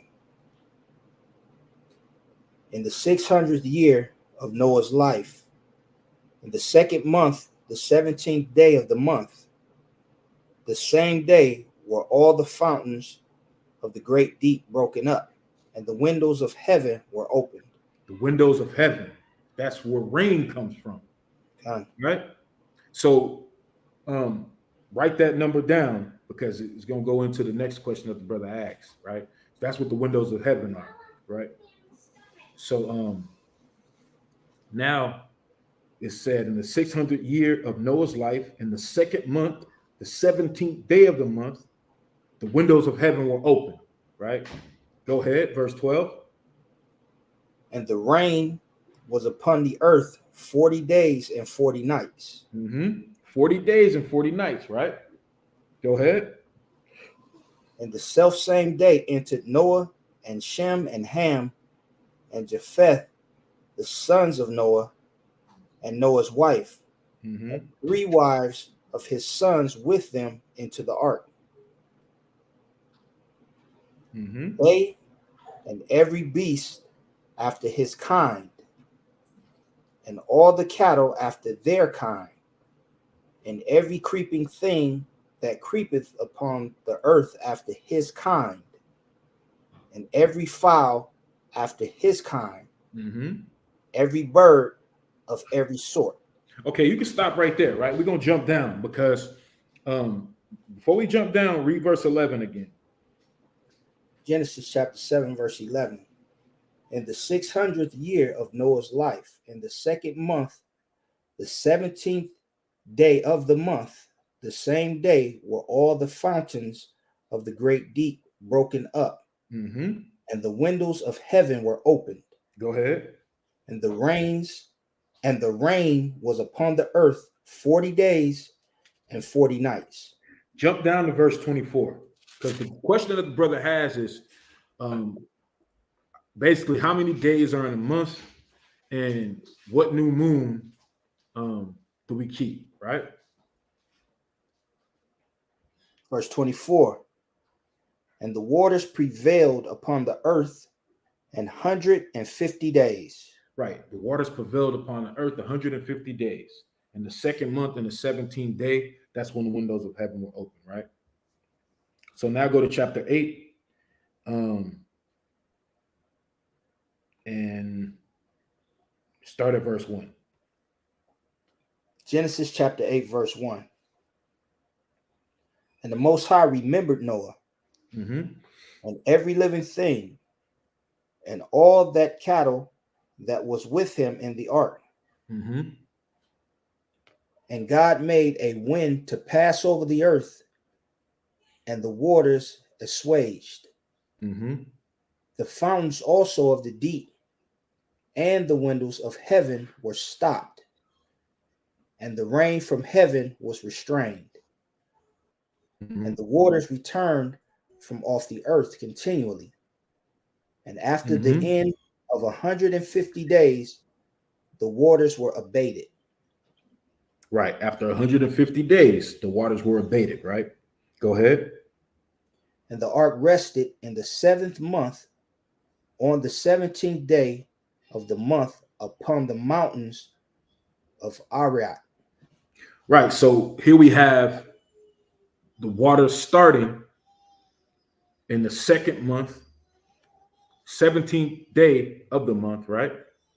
And then ending in the 7th month, the 17th day of the 5th month, right? So that's 5 months, right? And it said the waters prevailed 150 days, right? So 150 divided by 5 brings us to what? 30 days. So there's your first answer, brother. There are 30 days in our month, right? Now, when it comes to the new moon, right? I know that there's, some brothers keep the new moon as a full moon, but that's a full moon. It's not a new moon, right? So go to real quick, go to Leviticus chapter 23.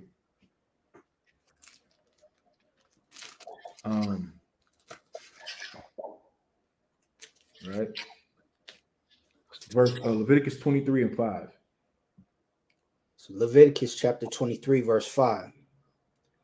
In the 14th day of the 1st month at even is the Lord's Passover.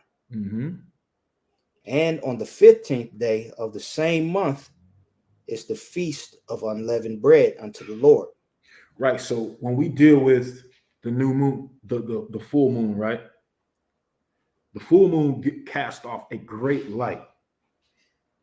Whereas opposed to the new moon, there's no light, right? We have an example in 2 Samuel chapter 23, right? Go there really quick. 2 Samuel 23.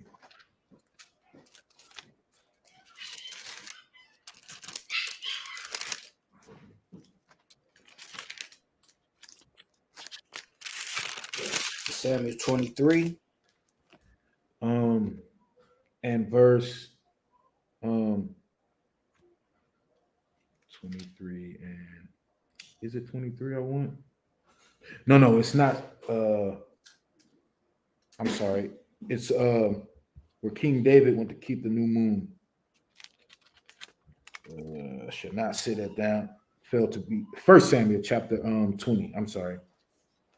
1 Samuel 20 is where he was supposed to keep the new moon with King Saul and Jonathan.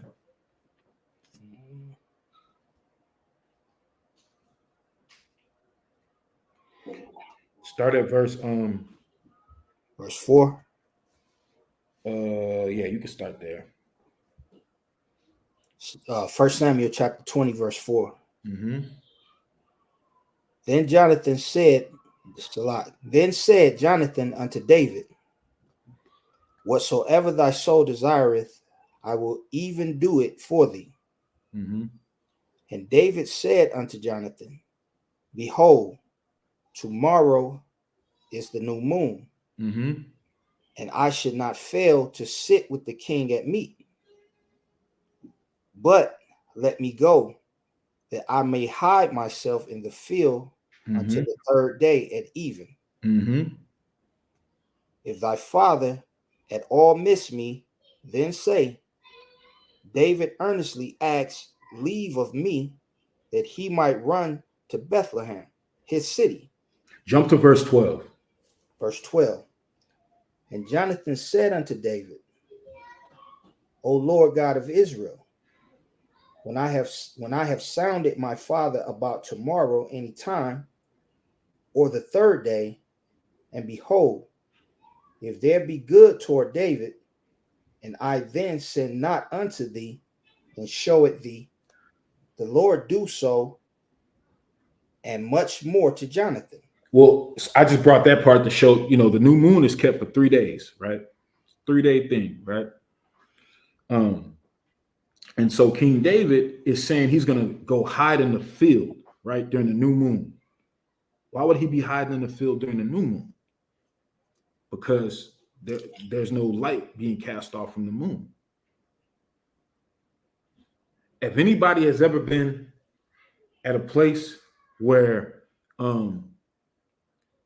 like certain parts of like Texas, even I believe North Carolina, those certain places that I've been astonished by all the stars you can see in the sky and all the constellations you can see. See, when you live in a city, all the lights and different things like that in the city, you don't really get to see the moon in its full glory like that. You can, but you don't get to see the stars and all that different type of stuff that shows you how great of a light the moon really is.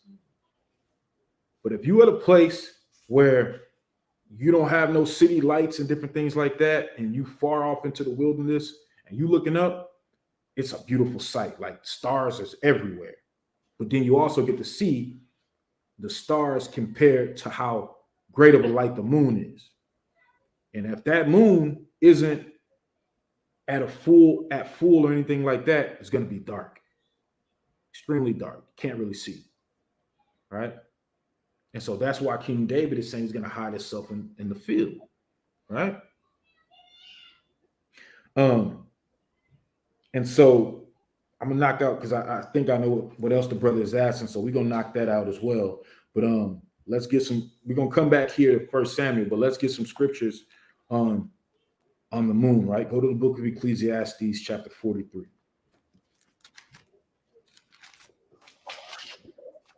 Ecclesiastes, chapter 43. Start with verse 5. You mean Sirach? Yeah, Ecclesiastes. Sorry, Ecclesiastes. Sirach.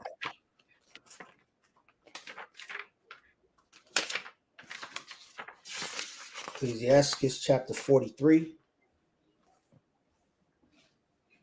Start at verse 5. Verse 5. Mm-hmm. Great is the Lord that made it, and at his commandment it runneth hastily. Mm-hmm. He made the moon also to serve in her season for a dedication of times. For a declaration of times. Go ahead. Declaration of times, Salah. And a sign of the world. Mm-hmm. From the moon is the sign of feast, a light that decreaseth in her perfection. That's why I went to Passover, because it said the moon is a sign of feast, right? The moon is a sign of feast. How do we know? Because when you look up and you see a full moon, you know it's the 14th, 15th day of the month. What happens on those days? Passover, as well as Feast of Tabernacles. God. You look up and you know, okay, it's 14th, 15th day of the month, right? Go ahead, read. Verse 8. The month is called after her name, increasing wonderfully in her changing, being the instrument of the armies above. Read verse 7 again, Salakia. Ecclesiastes 43 and 7. From the moon is the sign of feast, a light that decreaseth in her perfection. A light that decreaseth in her perfection. A new moon can't decrease. It can only wax, which means to grow, right? A full moon, it's going to wane, meaning it's going to wind down, right? That's the operation of it. You start with the new moon, and then it wax, and then you look up and you see it's halfway full, and it's going to continue to wax, and then it's going to be glorious when it becomes a full moon. And then as you keep looking at the moon, it's going to wind down, and it's winding down to what? To becoming new again, right? Nothing starts in the light. If you plant a seed in the ground, what? That seed is in darkness until it springs forth, right? Just like creation. The earth was what? Dark and void. Let there be light, right? So it all starts in dark, right? Even a day, right? So it says, from the moon is a sign of feast, a light that decreaseth in her perfection. Because guess what? The moon is perfect, right? The operation of the moon is perfect, right? That's why the scripture says, if these ordinances depart from the Most High, he'll cast off Israel. That's a joke, because that ain't gonna happen. It can't happen, right? So go ahead, verse 8. Verse 8. The month is called after her name, increasing wonderfully in her changing. Increasing wonderfully in her changing. A full moon can increase. So when it says a month is called after her name, new month, new moon, right? New moon, new month. So a full moon can't increase wonderfully. The only thing a full moon can do is start to wane, which means lose strength, right? Just like a baby, right? A baby is gonna wax strong, and as he or she gets older, what? His strength is gonna wane down as he gets older. Okay. Right? So in the book of Numbers, it tells us, Numbers 10, I'll read it really quick. Numbers chapter 10, 10 and verse 1, it says, 10 and 10, it says, also in the day of your gladness and in your solemn days and in the beginnings of your months, you shall blow with the trumpet over your burnt offerings and over the sacrifices of your peace offerings, that they may be to you for a memorial before your God. I am the Lord your God. So, hey, new month, new moon, the beginning of your months, right? Go to the book of Psalms, chapter 81. Right? Psalms 81.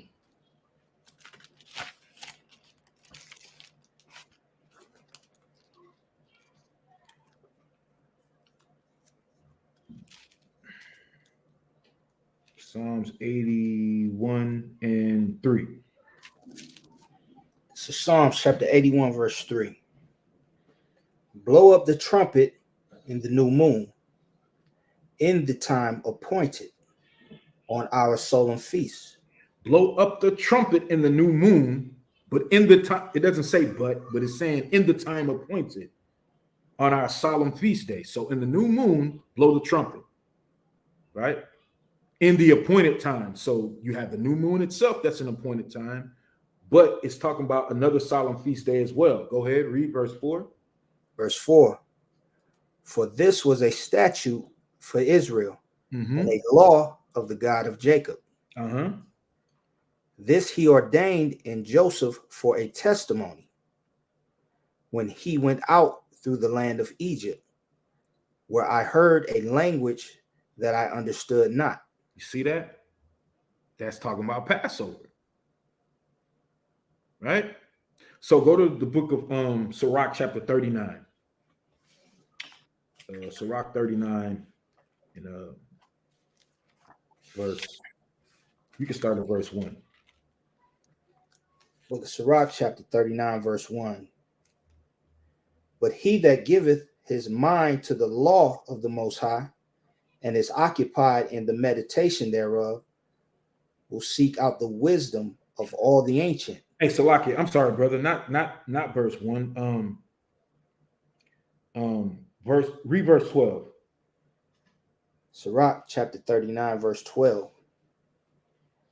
Yet have I more to say, which I have thought upon, for I am filled as the moon at the full. You see that? I am filled as the moon at the full, right? So a full moon is a full moon. A new moon is a new moon. A full moon is when the moon casts its greatest light. But the new moon is when it's brand new and it's going to eventually wax to the point of being a full moon, right? Okay. So that's the new moon that we keep within the scriptures, right? Let's go back to the book of 1 Samuel chapter 20.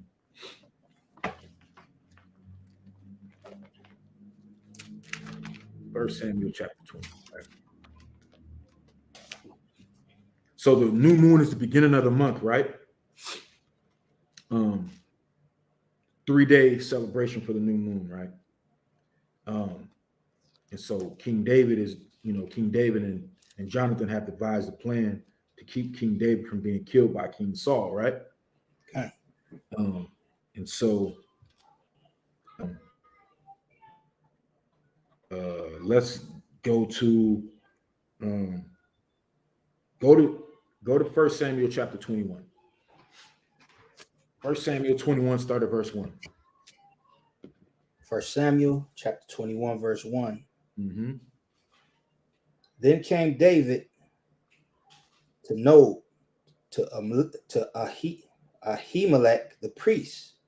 And Ahimelech was afraid at the meeting of David, and said unto him, Why art thou alone, and no man with thee? And David said unto Ahimelech the priest, The king hath commanded me a business, and hath said unto me, Let no man know anything of the business whereabout I send thee, and what I have commanded thee. And I have appointed my servants to such and such a place. Now therefore, what is under thine hand? Give me 5 loaves of bread. Stop right there. So again, when you're reading in 1 Samuel, right? And these, we understand that King Saul had a spirit on him, and so because of his jealousy for King David, he wanted to kill him, right? Okay. And so King David, he's fleeing from Saul's sword, right? And read that verse you just read again. Verse 3 or verse 2? Start at verse 2 again. Count out of 1. 1 Samuel chapter 21, verse 2. And David said unto Ahimelech the priest, The king hath commanded me a business, and hath said unto me, Let no man know anything of the business whereabout I send thee, and what I have commanded thee, and I have appointed my servants to such and such a place. Verse 3. Now therefore, what is under thine hand? Give me 5 loaves of bread in mine hand, or what there is present. Right, so they hungry. So he telling them, give me 5 loaves of bread, right? Read.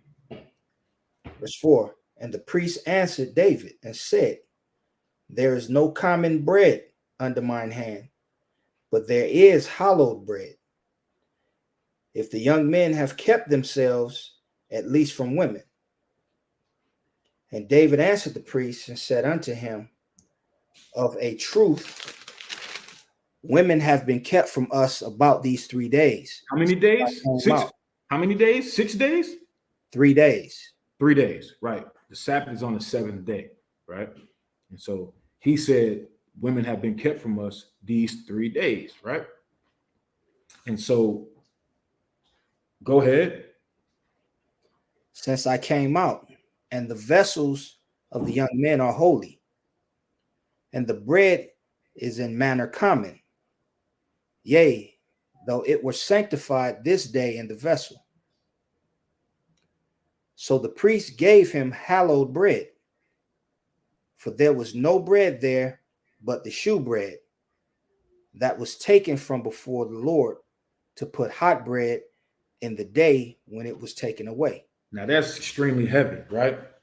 Because it shows you what day that King David and these men went in the temple, right? This is the 4th day of the week, right? Not the 4th day of the week, but it's day 4, right? And so he said that they had been kept from what? Read that part for me again. Verse 5. And David answered the priest and said unto him, of a truth, women have been kept from us about these 3 days, since I came out, and the vessels of the young men are holy, and the bread is in a manner common. Yea, though it were sanctified this day in the vessel. So the priest gave him hallowed bread, for there was no bread there but the shewbread that was taken from before the Lord. Right. And it went on to say, well, forget that part right now. But here's the thing.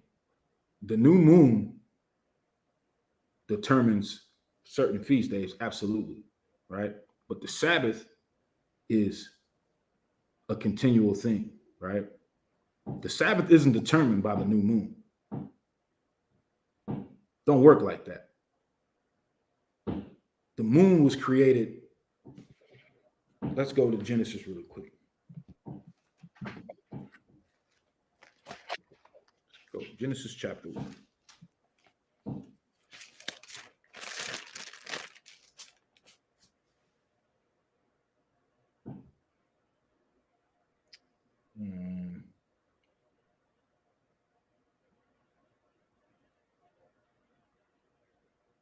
Start verse 13. Genesis chapter 1, verse 13. And the evening and the morning were the third day. And the Most High said, let there be lights in the firmament of the heaven to divide the day from the night. And let them be for signs and for seasons and for days and years. And let them be for lights in the firmament of heaven to give light upon the earth. And it was so. And the Most High made 2 great lights, the greater light to rule the day, and the lesser light to rule the night. He made the stars also. And the Most High set them in the firmament of heaven to give light upon the earth, and to rule over the day and over the night, and to divide the light from darkness. And the Most High saw that it was good. And the evening and the morning were the first day. Right. So that's day 4. And what do you have 3 days later? You have the Sabbath. Because he rested on the 7th day. And so you have day 4 of King David and his men in the temple asking for showbread because they were hungry. And they said it was hollow bread. Right? So go to the book of Leviticus chapter 24 and verse 5. Like this. Leviticus chapter 24 and verse 5. And thou shalt take fine flour and bake 12 cakes thereof. 2/10 deals shall be in 1 cake. And thou shalt set them in 2 rows, 6 on a row, upon the pure table before the Lord. And thou shalt put pure frankincense upon each row, that it may be on the bread for a memorial, even an offering made by fire unto the Lord. Verse 8. Every Sabbath he shall set it in order before the Lord continually, being taken from the children of Israel by an everlasting covenant. And it shall be Aaron's and his sons, and they shall eat it in the holy place, for it is most holy unto him of the offerings of the Lord made by fire for a perpetual statute. And the son of an Israelitish woman. That's it right there. I'm sorry. That's it on that. But when did it say that was made, brother?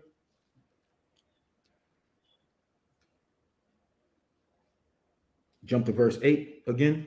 Verse 8, every Sabbath he shall eat it in order before the Lord continually, being taken from the children of Israel by an everlasting covenant.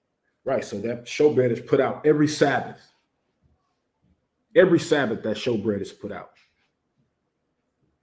So right after the new moon, we see that King David was in the temple on the Lord's Sabbath, because he told him, all we have in here is hallowed bread. So, hopefully that answers the brother's question, because I know he had questions, how many days in the month, new moon versus full moon, when is the Sabbath, so, we just broke down how, there's 30 days in each month. The new moon is a dark moon and not a full moon. And the Lord's Sabbath day is not based off of when the new moon is. And if I may, brother, look up Jonathan David Brown. When you have time, look up Jonathan David Brown. I'll just give you that.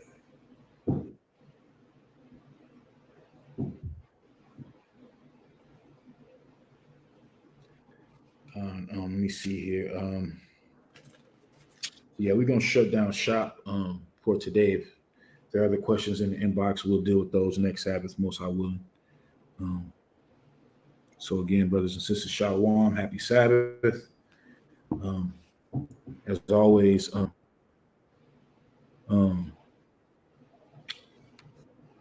if you have any questions throughout the week, feel free to send them to the email address, and if it be the Lord's will, we'll deal with them on the Sabbath. Shalom. Shabbat shalom.